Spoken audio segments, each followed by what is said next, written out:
Hey guys, happy Thursday. I hope you've had a good day today.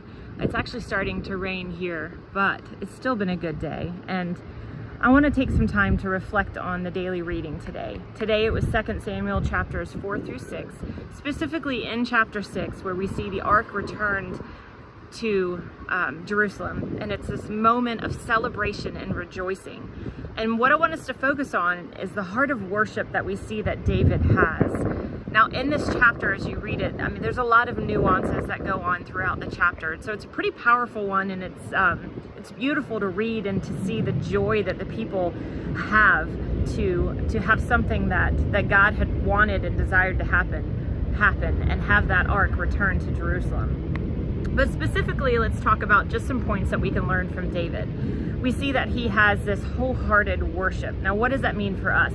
I think if we worship God with all of our heart, just as David danced with all of his might, we show complete devotion to the Lord. And there's something to be said about worshiping God in spirit and in truth. That's so important for us to do.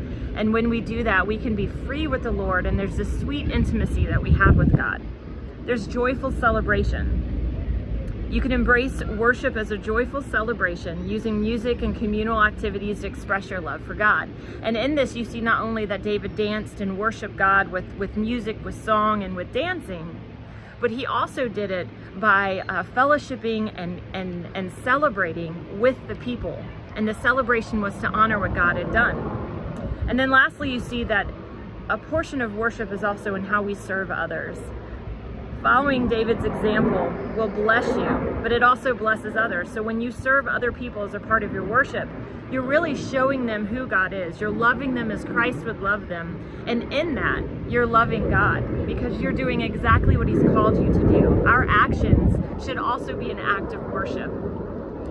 So if we allow David to be an example for us, it should inspire us to go worship God fully in every way, in every action, in every word, even in our dancing. I hope that encourages you and challenges you and reminds you that every act we have should be an act of worship to God.